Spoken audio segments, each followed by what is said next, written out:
My name is Ritu Kamal, and as Luke said, I'm a Stanford India Biodesign Fellow, which is basically a program in which my team and I build low-cost medical devices. And we do that with the idea that you shouldn't you shouldn't bring things that are designed for another setting to a new setting and then expect them to work as if, successfully. So we design with India in mind, with the unmet Indian clinical needs in mind, and so innovation in health, and that's what I want to talk to you about today. So innovation has become this big buzzword in India's growth story. We're living India's growth story here. So we know these things. We know our great GDP numbers. We know how well we compare to our peer economies, the other BRIC countries, the emerging countries. What we often don't see is how some of our other indicators, such as infant mortality rates, maternal mortality rates, really don't compare to everybody else. In healthcare indicators like these, India is closer to sub-Saharan African countries rather than to the rest of the developing world that's galloping ahead. But that's not to say that India doesn't innovate. We have scores of Harvard Business Review articles that talk about things like the Arvind Eye Care system that takes high throughput, high quality to a whole other level. They do eye surgeries that are low cost and they do millions a year. And then devices that were built in India, like the handheld ultrasound that GE created a couple of years ago, which is portable and rugged and can go anywhere and is really quite a marvel. And then, of course, our pharmaceutical industry, which supplies, for example, antiretrovirals for HIV-positive patients across the world. And today, in the morning, we heard about Embrace, which is also this technological marvel. And these are the kinds of things that innovators like myself and my team, we draw inspiration from. So as I mentioned earlier, I work in the area of maternal and child health, and these are the things that I feel most passionately about. And I want to share with you two stories, fairly different, of new ideas in healthcare, and then close with that. So to start with, I'm working currently on this need, which is birth asphyxia. Birth asphyxia, simply defined, means when a baby is born, it doesn't cry. And this can be for a variety of reasons. Blocked airways, some other disease state, et cetera, But the point is that close to 1 million babies die every year from birth asphyxia. And it's very easily preventable. Basically, since it can't breathe, you need to push air into the lungs of the baby, and this is what resuscitation is.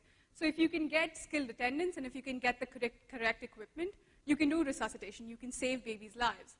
So what my team and I are working on currently is building a resuscitation equipment that suits Indian settings, that's easy to use, that's easy to clean, because infection rates are something that are a big problem with us in India, and also is easy to train people on.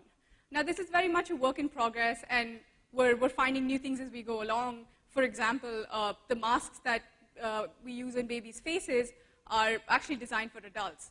And they don't fit. So the air that you're pumping in actually leaks out of the sides, which is not useful.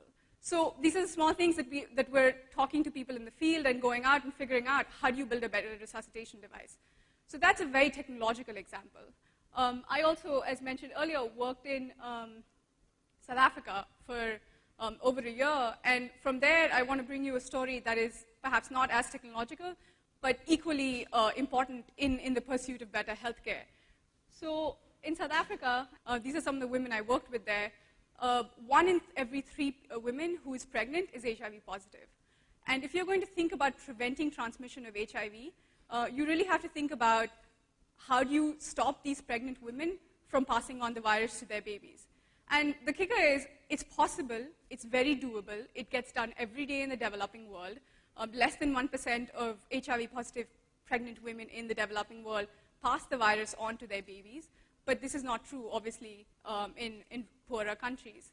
So the group that I worked with, basically we thought, well, to start with, you have to let people know that this is possible, that women don't have to assume that the virus has to get passed on to their baby. So we started with a partnership.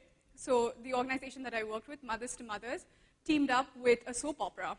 So Luke, to your point, not every soap opera or a reality TV show is necessarily doing the fungal thing to brains. This hugely popular soap opera in South Africa called Soul City basically said that, okay, we'll take this one season and we'll make our the main actor in that season be a HIV-positive pregnant woman, and then sort of follow her story as she finds out that she's HIV positive. This is where she goes for help. This is who she calls for help.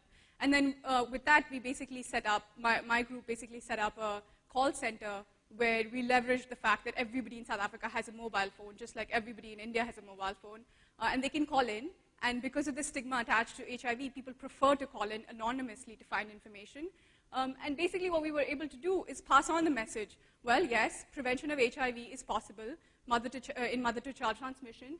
And we were able to connect women to unbiased sources of information, not traditional medicine or something that tells them biased facts. And then at the last count, Soul City did some surveys to say that they were able to increase awareness by a great deal. So two very disparate examples of working in maternal health and child health. And this is a picture, I hope this is clear, that always grounds me when I'm thinking about technology and I'm thinking about innovation. There are these two women very intently looking after the baby that's just been born. And in the background, if you can see, there's this giant piece of equipment. I don't know the last time it was used. It might not have ever been used since it was bought. So for people like me who are working in technology, this serves as grounding. Technology is not the answer. Technology is not what is going to solve everything. And we heard earlier, awareness is not the answer alone as well. So what we basically need, if we are going to make any inroads in any dents in the magnitude of the problem that we have in India in terms of healthcare, what we need is engagement on a large scale. We need the filmmakers and the thinkers and the actors and the public intellectuals and the writers and civil society as in general to engage with healthcare, engage with the problem of maternal and child health, in my dream world, as much as we engage with cricket, and really think about novel ways, innovative ways, not just about technology, not just about awareness, but different ways of how do we solve this enormous problem that is causing more than 60,000 women to die every year in India in childbirth, which should be a happy occasion and not really a disease burden. So with that, thank you very much for your time.